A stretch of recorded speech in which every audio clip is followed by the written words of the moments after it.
Bienvenido a Radio Pax. En este episodio número 103 de la segunda temporada contamos con el Dr. Michael Heiser, que estará exponiendo lo que dice la Biblia acerca de los poderes de oscuridad, los demonios. Nos encanta contar siempre con la visión particular de Michael Heiser cuando aborda este tipo de temática un poco más sensible. Así que te animo que puedas escuchar este episodio con una mente abierta, porque estoy seguro que también de alguna forma Dios hablará a tu vida. Bienvenido una vez más a Radio Pax.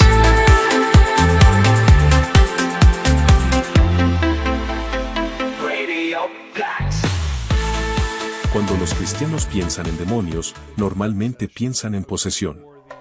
O estas narrativas en los evangelios donde Jesús libera a alguien de una posesión demoníaca, alguien que está poseído por un poder sobrenatural.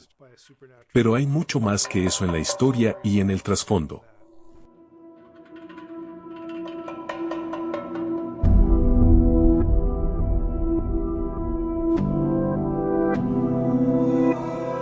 Existe este tipo de sospecha inquietante, o narrativa inquietante que dice, realmente no creemos en estas cosas. Esos relatos de posesión en los evangelios, en realidad son solo condiciones psicológicas y otros problemas de salud. Y sí, hay un par que podría ir en cualquier dirección. Pero Jesús no ordena a una anomalía cerebral que se adentre en una piara de cerdos hasta el borde del mar. Son simplemente narrativas que no se ajustan a eso. Cuando se trata del mundo espiritual, nos vemos obligados a utilizar el lenguaje de nuestra propia experiencia. Cosas que podemos procesar. Distancia, tiempo, espacio. Y los escritores bíblicos lo están haciendo porque, adivinen qué, están usando palabras que conocen y que su audiencia conoce. Así que toman cosas de su mundo, vocabulario, metáforas, y las usan para describir lo indescriptible. Lo que tendemos a hacer en la tradición cristiana es, los blancos son ángeles, los negros son demonios. El texto de las Escrituras realmente no se ajusta a eso. Deuteronomio 32, 8 y 9, cuando el Altísimo dividió las naciones, cuando fijó sus términos y sus fronteras, fijó su número conforme al número de los hijos de Dios. Eso es lo que dicen los rollos del Mar Muerto. Es lo que dicen la mayoría de las traducciones. Muchas traducciones modernas seguirán los rollos del Mar Muerto, otras no. Dirán, hijos de Israel en lugar de hijos de Dios. Hijos de Dios es la lectura demostrablemente correcta debido al material de los rollos del Mar Muerto. Si piensas en el evento de Babel y dices, ¿por qué Dios dividiría las naciones según los hijos de Israel? Esa es la lectura tradicional que todavía tienen muchas Biblias. No tiene ningún sentido porque Israel no existía en la época de Babel. Y entonces la gente se pregunta, ¿qué hacemos con eso? La verdadera respuesta es que eso no es lo que realmente decía el texto original. Y realmente no sabríamos nada de eso si no hubiera sido por los rollos del Mar Muerto. Lo que hace la Septuaginta, porque es griega, es que los traductores de la Septuaginta observaron todo este vocabulario tanto para los buenos como para los malos en el mundo sobrenatural. Y más o menos tomaron la decisión de que llamaremos a los buenos angeloi, mensajeros, ángeles, y a los malos los llamaremos daimonion, demonios. La iglesia primitiva fue concebida y creció en la Septuaginta. Y ahí son ángeles y demonios. Uno de ellos es Elohim. Un escritor bíblico en realidad usará Elohim de Dios, el Dios de la Biblia y muchos seres menores. Los dioses de las naciones. Salmo 82, los miembros del consejo de Dios, su séquito, la hueste celestial. Usará Elohim de los muertos incorpóreos en 1 de Samuel 28.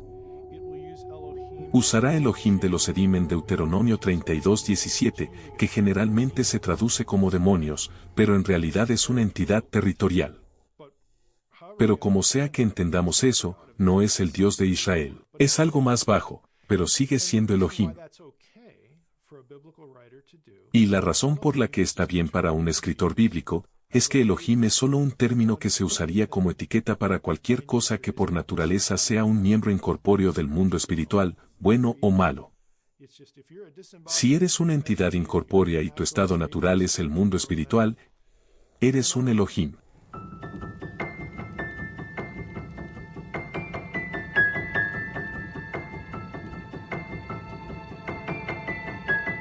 Una persona antigua construiría un ídolo. Piedra, madera, lo que sea. Y no son tontos, saben que acaban de construir esa cosa. La idea no era que esta fuera mi deidad. La idea es que construiré este objeto como un hogar para una entidad espiritual. Hacían ceremonias del ídolo como la apertura de la boca. Porque abrir la boca significa que está vivo porque inhala y todo ese tipo de cosas, tal como alguien que respira está vivo. Transferirían ese pensamiento a este objeto. Realizarían algún ritual con la idea de que cuando abrimos la boca, la entidad, el espíritu, vendrá y habitará el objeto o se adherirá al objeto. Por eso en los textos antiguos, cuando se destruían los ídolos, la gente no pensaba, mi Dios ya está muerto. Están pensando, cuando llegue a casa, tendré que construir otro. Y luego disculparse por permitir que eso le pasara al primer hogar. Y luego hace el ritual nuevamente, y luego la deidad regresará y residirá conmigo, o en este templo o lo que sea. Hay una conexión directa entre los ídolos y los Elohim, los dioses, en el mundo antiguo. No son cosas separables en el sentido de que una es real y la otra no.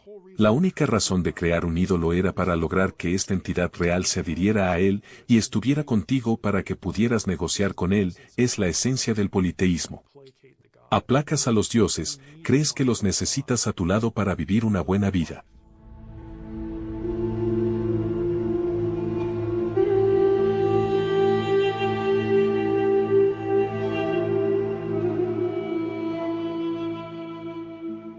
Vayamos a Deuteronomio 32:17.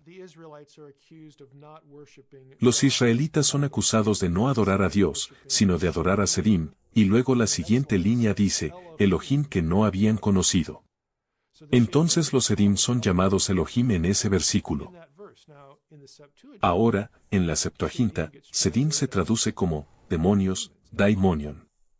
Pablo cita este versículo, Deuteronomio 32:17 en 1 Corintios 10, 21 y 22, cuando advierte a los corintios acerca de no comer carne que había sido sacrificada a los demonios. Aquí está la pregunta.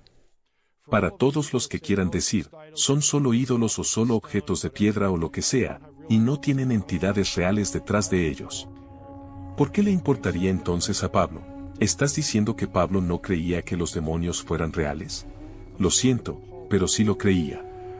Pablo cita este pasaje usando a Elohim de estas otras entidades que ciertamente tenían ídolos hechos para ellos.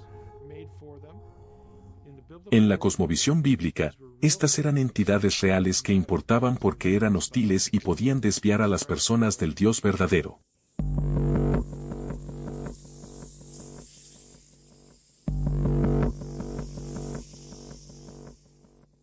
Si retrocedemos y miramos la primera rebelión, Génesis 3, la figura que eventualmente llegará a ser conocida como Satanás. La palabra Satán en hebreo no está en Génesis 3. La serpiente nunca es llamada Satán en la Biblia hebrea, en todo el Antiguo Testamento.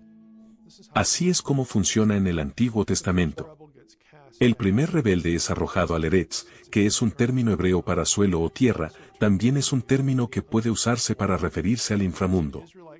Porque en la cosmología israelita, el inframundo estaba en realidad dentro de la tierra. Este es el reino que estaba asociado con la muerte. Porque entierras a la gente cuando muere. Y el ser que está a cargo de esto, o quién es la causa de todo esto. Es esta figura de Génesis 3 que ha sido arrojada a este lugar.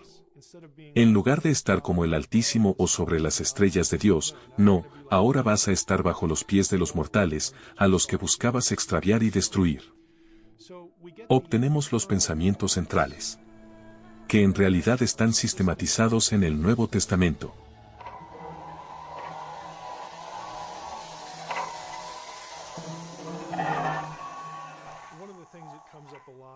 Una de las cosas que surge mucho es lo que está pasando en el lugar malo. Porque hay prohibiciones, como en Deuteronomio 18, como un pasaje con el que mucha gente está familiarizada, que prohíbe ciertas prácticas que implican contacto con el otro lado. Por ejemplo, Deuteronomio 18 prohíbe muy claramente la nigromancia. No contactas a los muertos, ya sea que los muertos sean humanos incorpóreos o seres espirituales que simplemente se encuentran en el reino de los muertos. Hay algunas preguntas lógicas, incluso desde ese único punto. ¿Dios realmente daría órdenes para no hacer algo que tú no pudieras hacer? Tenemos una orden, no agitarás los brazos ni volarás, y por eso tenemos suerte de que nunca la romperemos.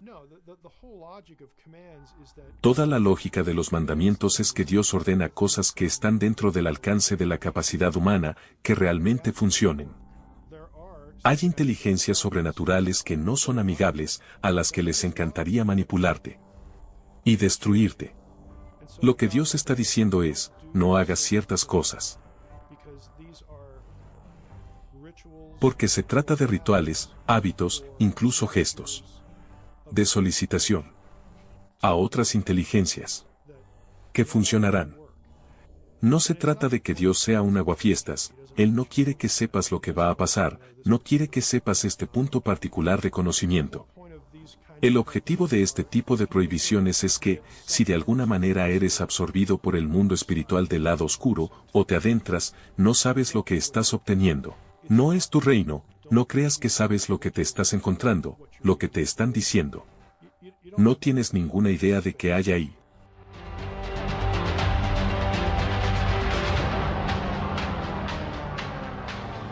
Cuando miras algunos de estos pasajes, hay frases interesantes. Algunos de estos espíritus se llaman los conocedores. ¿Qué saben ellos? Saben muchas cosas porque llevan mucho más tiempo aquí que tú. Han visto lo que le pasa a la gente, a la civilización humana. Saben lo que sucede en el mundo espiritual. Su base de conocimientos es mucho más grande que la tuya.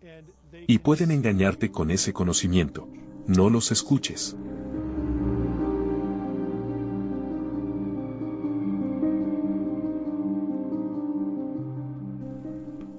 Te van a dar información. Te darán un conocimiento secreto, pero podría conducirte a tu propia destrucción. Podría llevarte a adorarlos, que les gustaría mucho. Ser adorados, seguidos, obedecidos. Es atractivo a seres sobrenaturales en rebelión. Porque es una forma de restar gloria y adoración a Dios, que es su adversario. Y también para empoderarlos de tal manera que tú, de quien quieren deshacerse de todos modos, que te hagas más vulnerable a eso. Esas son las dos razones fundamentales por las que una inteligencia sobrenatural, nuevamente, ya está en rebelión con Dios, y esa relación, según las Escrituras, es irreversible. No hay nada en las Escrituras que sugiera que un ser sobrenatural en rebelión pueda ser redimido. Entonces, lo único que pueden hacer es vengarse del juez que los puso en esta situación. Es hacerle daño, quitarle la gloria, dañar a las personas que él sí ama.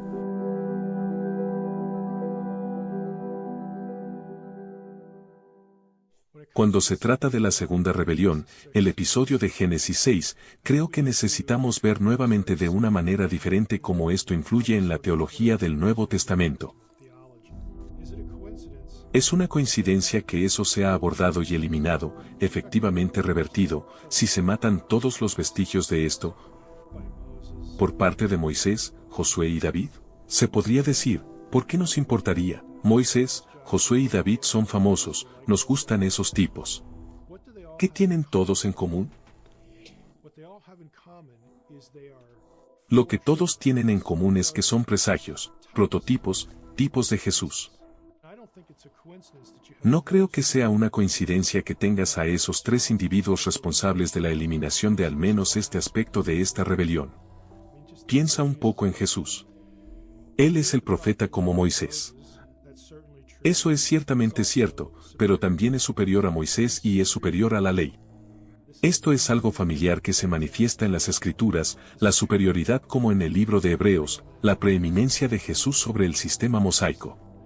Con Josué como el guerrero humano, operando en conjunto con el capitán del ejército del Señor, el ángel del Señor en el Antiguo Testamento, el líder de los ejércitos de Dios, bueno, ¿Quién lidera los ejércitos de Dios en el escatón?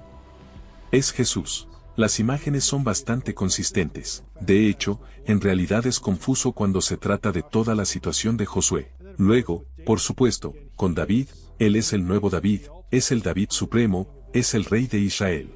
Él es el rey de todas las naciones. Obtienes estos pasajes de los profetas que hablan de manera realmente extraña sobre alguien que desciende de David, gobernando sobre un reino que incluye a los gentiles. Esta es, en los últimos profetas, esta visión del reino supremo de Dios. Hay muchas de estas cosas que podemos ver, los puntos de conexión, pero no queremos perder el hecho de que en realidad tienen una conexión. Una que se remonta a un punto de origen del mal sobrenatural que se espera que el Mesías enfrente a la inversa.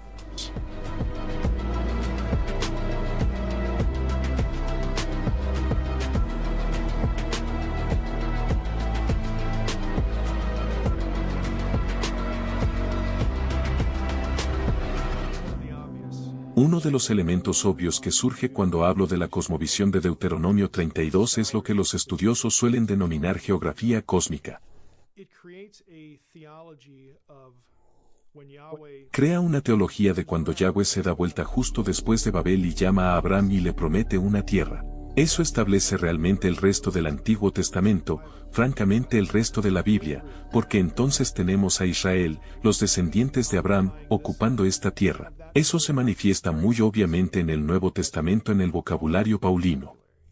Pablo usa la palabra demonios ocasionalmente, pero la mayor parte del tiempo habla de los poderes de las tinieblas. Es con términos como principados, potestades, gobernantes, tronos, dominios, autoridades. Lo que tienen en común son sus términos de dominio geográfico. Pablo obtiene su teología de este material del Antiguo Testamento. Son diferentes a los demonios, pero nuevamente tienen un enemigo común, son malvados. Todos ellos son parte de la panoplia de los poderes de las tinieblas. Toda la noción de apego a regiones y lugares específicos es lo que está sucediendo. ¿Entiendes estas historias? Naamán el leproso. ¿Por qué Naamán pide tierra? Es porque sabe que Yahweh está apegado a este lugar. Él va a regresar a su casa en Siria. Volverá a casa y hará su trabajo, pero necesita geografía. Necesita tierra sobre la cual sacrificar y adorar al Dios verdadero.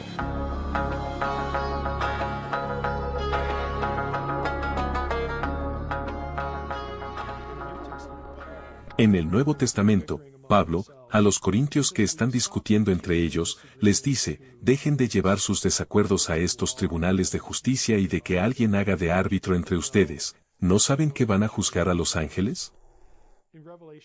En Apocalipsis 2 y Apocalipsis 3, el mismo Jesús dice, al que venciere, lo pondré sobre las naciones. ¿Quién está sobre las naciones ahora? Son los dioses en rebelión de Deuteronomio 32. Van a ser desplazados y reemplazados en el nuevo Edén, la nueva tierra, que es el estado final, por los creyentes. En otras palabras, los nuevos hijos de Dios reemplazan a los viejos hijos de Dios que están en rebelión. Vamos a juzgarlos. De hecho, obtendrás pasajes de Isaías, términos para estos bichos que viven en los lugares malos que son anti-Edén. Se podría decir, ¿por qué molestarse con esos animales? Animales que viven en el desierto, viven de los muertos. Comen carne podrida. Por esa razón son impuros por definición. Porque su asociación es con lo que no es el Edén, lo que Dios no quería para su pueblo. Todo eso está coloreado por lo que sucede en el Edén para destruir el Edén, la muerte viene al mundo. De hecho, en la Septuaginta, encontrarás referencias a hombres burro, solo un lenguaje extraño. El punto no es que en aquellos tiempos, en los días bíblicos, había humanos como burros, como equinos. El punto no es el literalismo. El punto es una mezcla aborrecible, una rareza. Es el anti-Edén. Es caos, opuesto al orden. Es por eso que el vocabulario se utiliza para transmitir a los lectores, no quieres estar en un lugar como este. Este es el lugar donde se encuentra toda la bondad de Dios. Las cosas que quiere darles a los humanos, la vida ordenada, el espacio habitable que quiere para los humanos, las condiciones edénicas, todo es un caos. Es una inversión y una perversión de cómo deberían ser las cosas y de cómo Dios quiere que sean. Esa se convierte en una forma poderosa de transmitir esa idea.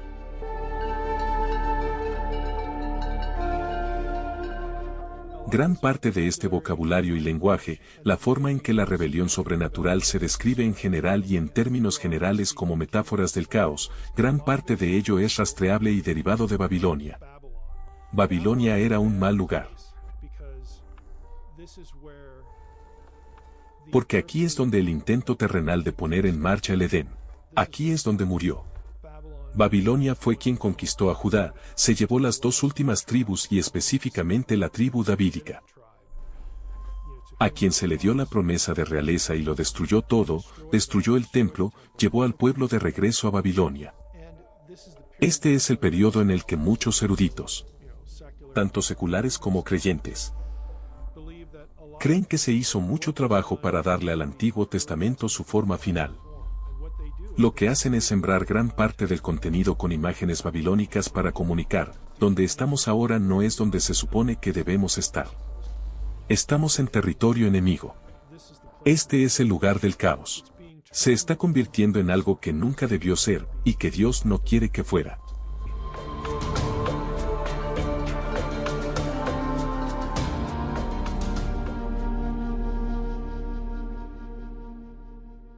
Cuando se trata del mundo de los poderes de las tinieblas, hay ciertas cosas que están sobre la mesa.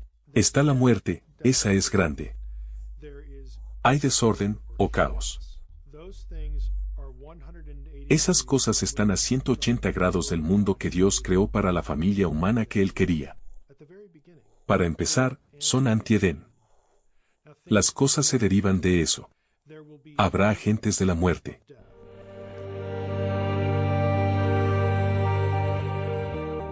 Habrá agentes de desorden, estos seres sobrenaturales. Su actividad se describirá mediante vocabulario, símbolo o metáfora. Leviatán era un símbolo muy familiar en el mundo antiguo, no solo en Israel y Canaán, sino en general. Este gran dragón del mar como metáfora del caos. El dragón vive en el mar. El mar es un lugar temido. Porque no puedes vivir en él. Si intentas ir a vivir al agua, vas a morir. Es amenazante, es impredecible. Puede estar tranquilo un minuto y al minuto siguiente te quitará la vida. Las cosas que en él habitan te son ajenas, estás acostumbrado a ver las criaturas allí, pero cuando estás en un barco por un largo periodo de tiempo, verás cosas que nunca antes habías visto y realmente no sabes cómo procesarlas.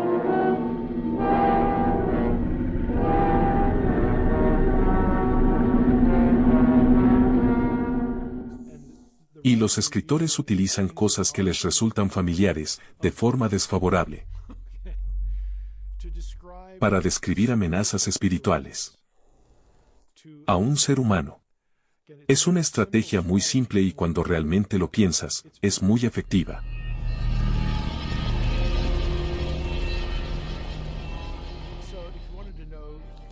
Entonces, si quisieras saber quién o qué está en el equipo contrario, los jugadores. Tienes cosas como la muerte. Tienes destrucción. Tienes tierras baldías. Tienes desiertos. Tienes las criaturas que viven en estos lugares que consumen la muerte, que son responsables de la muerte, que si vas allí, te amenazaría. Incluso después de las escenas de batalla, entenderemos esto. Lugares que están muy claramente bajo el juicio de Dios, porque hay muchos muertos allí. Y la forma en que se habla de esas cosas en particular en muchos casos está relacionada con Babilonia.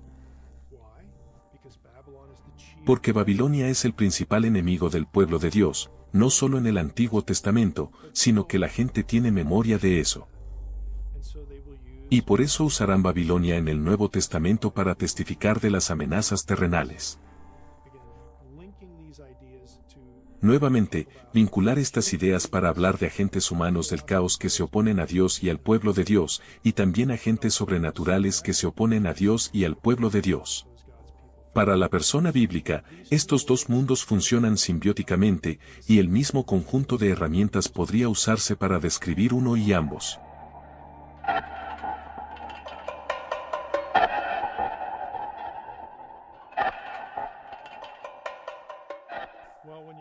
Cuando se habla de los poderes de las tinieblas, hay que dedicar algo de atención a Satanás. Hablemos de Satanás. La mayoría de las personas, cuando piensan en Satanás, piensan en Génesis 3 o piensan en Job capítulo 1 y capítulo 2, lo que los eruditos llaman el prólogo del libro de Job.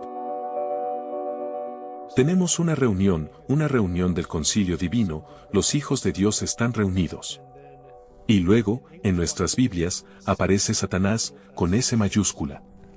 Y Dios dice, entonces, ¿dónde has estado y qué estás haciendo? Él dice, he estado corriendo de un lado a otro por toda la tierra y así sucesivamente. Y Dios dice, ¿has considerado a mi siervo Job? Y habla con Job, y luego Satanás dice, ya sabes, eso es porque tiene una gran vida, si le quitaras todo lo que tiene, te maldecirá en la cara, hay una confrontación.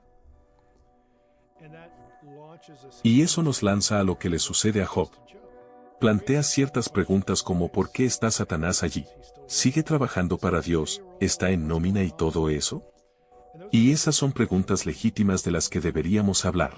Pero si bajamos a Génesis 3, encontramos la conocida serpiente en la historia del Edén. Y ni siquiera en nuestras Biblias encontramos la palabra Satanás en Génesis 3. Eso se debe a que el término hebreo para Satanás es Satán. No aparece en Génesis 3, nunca se usa. De hecho, nunca se aplica el término Satanás a la serpiente, Nahash, que es el término hebreo para serpiente en Génesis 3. Nunca se unen esos dos términos en el Antiguo Testamento. Hablando del Edén. La figura de Satanás en Job 1 y 2 realmente no es el diablo. En hebreo no se adjunta el artículo definido, esa es la palabra, él, delante de un nombre personal propio. Por ejemplo, yo no soy el Mike. No hablaría de mí como el Mike. Cada vez que aparece la palabra Satanás, tiene el artículo definido que sería, Ha-Satán, el Satán. Eso te dice que no es un nombre personal adecuado. No es una entidad específica. ¿Vamos a seguir lo que tiene el texto bíblico o lo que nos dice nuestra tradición?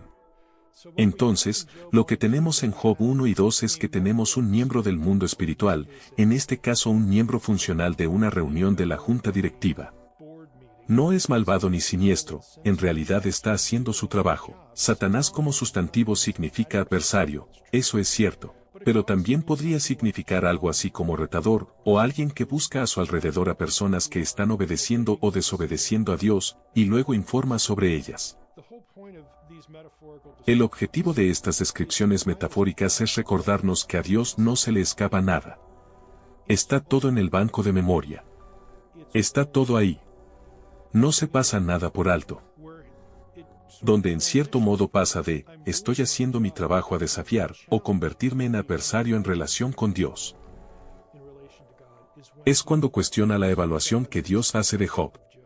Está cuestionando la omnisciencia de Dios sobre la situación, y también cuestionando la integridad de Dios. Cuestiona lo que Dios dice de Job. Dios le dice al Satanás, te dejaré hacerle a Job cualquier cosa que quieras aparte de matarlo. Porque tenemos que mantenerlo vivo para que se conozca su integridad. Y te dejaré hacer lo que quieras porque no quiero que vuelvas aquí y digas, Job habría fracasado si me hubieras dejado hacer esto. No, haz lo que quieras. Y veremos quién tiene razón. Este no es el diablo. Entonces la pregunta es, bueno, ¿por qué se aplica este término, Satanás, a la serpiente de Génesis 3? En el Antiguo Testamento este término nunca se aplica al enemigo. A medida que pasa el tiempo en el periodo intertestamentario, a alguien se le ocurrió, ya sabes, ¿recuerdas esa figura de serpiente que estaba allí atrás? Realmente era hostil a Dios y a la humanidad. Él es el adversario de Dios. Se puso de pie y se opuso a Dios. Usemos la palabra Satanás para describir a ese tipo. Y cuando llegas al Nuevo Testamento, se ha convertido por sí solo en un nombre propio. Obtienes una figura que se llama Satanás. Entonces tenemos a Satanás con S mayúscula corriendo por ahí haciendo lo suyo, y el Nuevo Testamento asocia esa figura con la serpiente de Génesis 3. Ahora, si realmente estudias la Biblia y buscas todos los lugares donde un ángel o demonio o cualquier cosa, cualquier lenguaje así aparece con la palabra tercero o tres. Nunca encontrarás un pasaje que enseñe que un tercio de los ángeles desertaron antes de la caída. En toda la Biblia, hay literalmente 0 casos en la Biblia que realmente enseñen este punto. Lo encontrarás en Apocalipsis 12, donde tenemos una guerra en el cielo que estalla. Pero adivina qué, si leemos Apocalipsis 12, lo cual siempre es una buena sugerencia, si vas a hacer teología a partir de un pasaje, quizás quieras leerlo. Si realmente lees el pasaje, la guerra en el cielo es una respuesta al nacimiento del Mesías. El nacimiento de aquel que gobernaría las naciones con vara de hierro. Eso sucedió mucho tiempo después de la caída de Génesis 3. Así que literalmente no hay ningún pasaje en la Biblia que enseñe que un tercio de los ángeles se rebelaron con Satanás antes de la caída. No existe.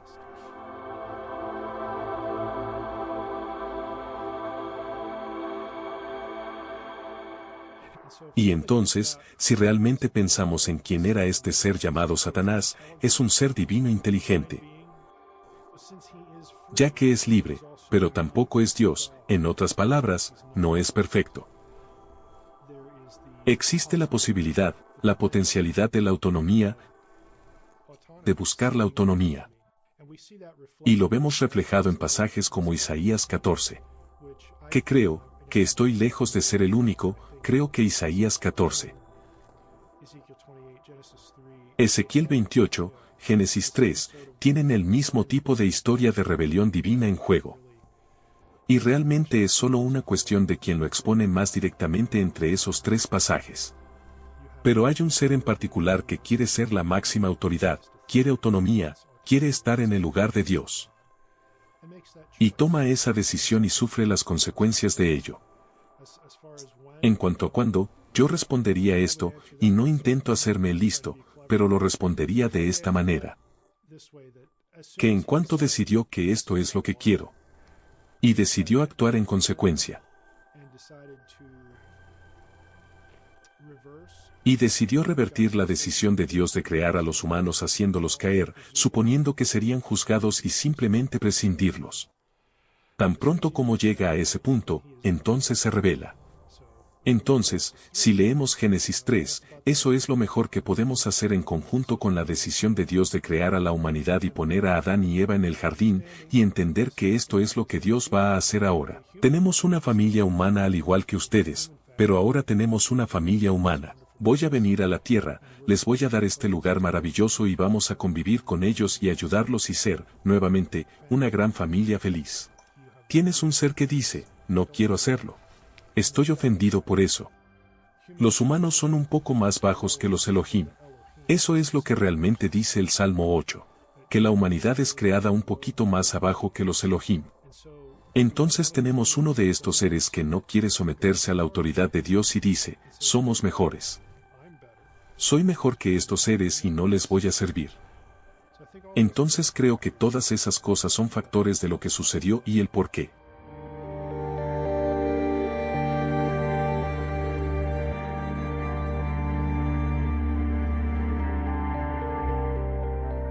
Desde la época de Agustín en adelante,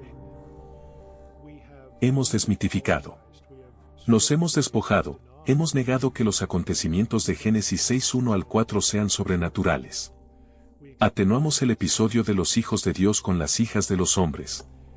Ese no fue el caso durante siglos, desde que fue escrito, y durante el periodo intertestamentario. Hay un individuo, Julius Africanus,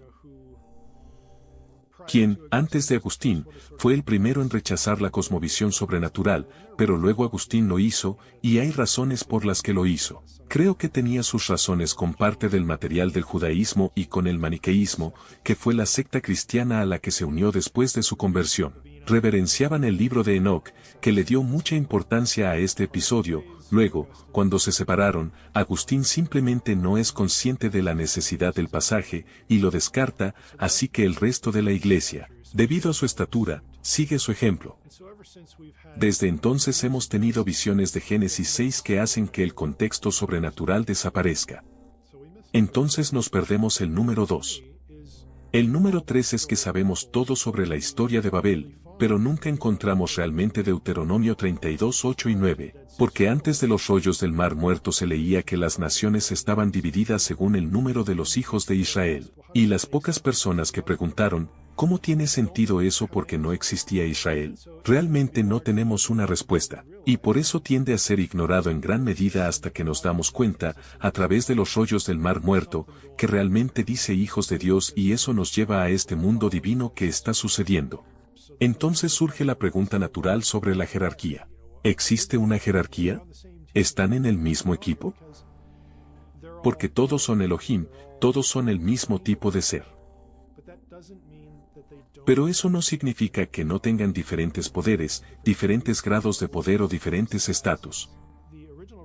Se considera que el rebelde original tiene el estatus más alto. Y personalmente creo que la razón es porque ese es quien trajo la muerte al mundo de Dios. Y básicamente hace el mayor daño al plan de Dios y al pueblo de Dios, porque ahora todos van a morir. Eso es lo que trastocó todo. Gana, si se me permite usar la palabra preeminencia, en la jerarquía oscura por esa razón. Ha causado el mayor daño y por eso se le percibe, con razón, como el peor del grupo. Tienes un miembro del Consejo Divino que quiere ser como el Altísimo, quiere estar por encima de las estrellas de Dios. Tienes un individuo que quiere ser el jefe. Y el problema era el hambre, la sed de autonomía, de superioridad, de tener el control. Y ahí está realmente el corazón del pecado, su autodeterminación. Y rechazando la noción de que alguien, incluso Dios, debería decirme cómo vivir mi vida. Esa es la esencia de la forma en que el Antiguo Testamento presenta el pecado y su problema.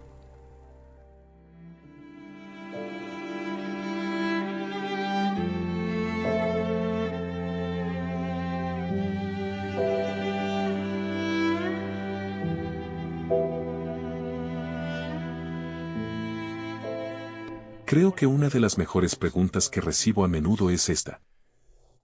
¿Estos rebeldes divinos son todavía miembros del Consejo de Dios? Porque no desaparecen simplemente, no son borrados ni destruidos. Y creo que en este punto debemos pensar en un par de términos. Uno es el Consejo Divino. Y el otro es el término más amplio, huésped celestial.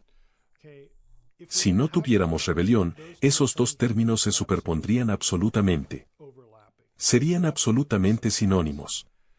Pero el hecho de que tengamos rebelión, sí, todavía son miembros de la hueste celestial porque todavía son miembros del mundo espiritual. Eso es diferente a preguntar y decir, ¿son miembros del Consejo Divino?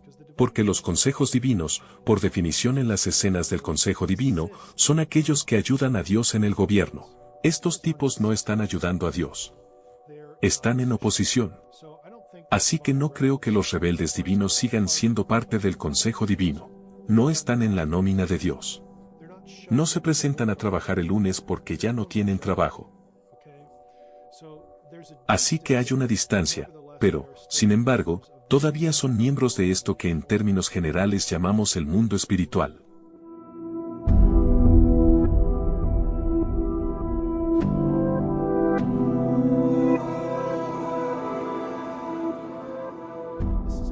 Este es un mundo que no se ajusta a la comprensión espacial, ni a la distancia, latitud ni longitud. Tienes esta distancia y esta relación de confrontación, y sin embargo, todavía ocupan el mismo espacio que es el mundo espiritual.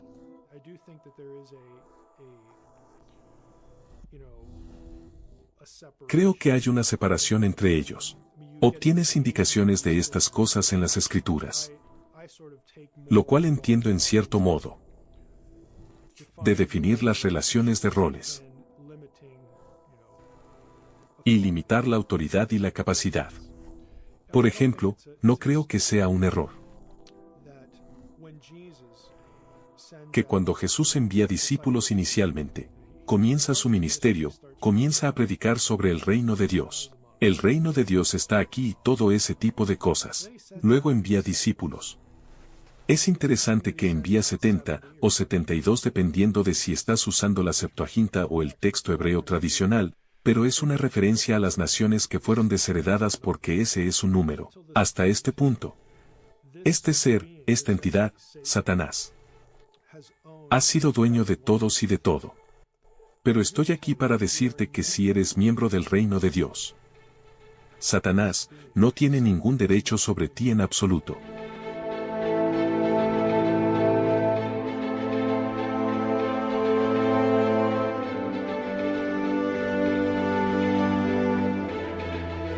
Es como si el fiscal hubiera sido expulsado del tribunal.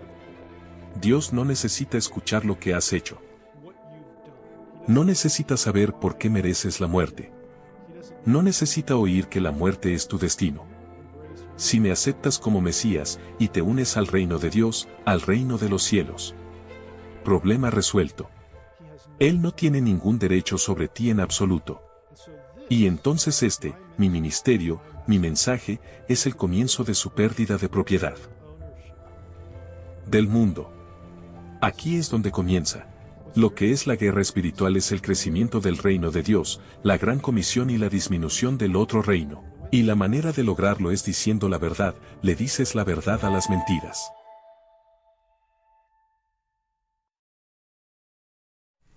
Al final del día, cuando hablamos de los poderes de la oscuridad, y seamos honestos, ocupan la mayor parte del tiempo en el escenario cuando pensamos en el mundo sobrenatural. Sin embargo, lo único que espero que entiendas es esto.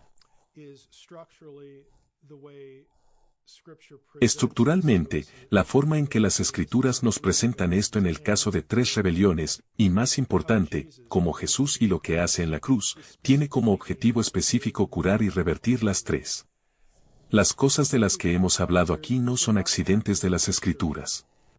Estas correlaciones no son cosas que tengas que inventar más o menos. Las correlaciones están ahí, están en el texto. El lenguaje del Nuevo Testamento se conecta con el lenguaje del Antiguo Testamento. Esto es intencional, estratégico, inteligente. Entonces, si tienes una conclusión, es pensar en lo que Jesús hizo en respuesta no solo al problema de nuestra mortalidad, sino también a la vida eterna.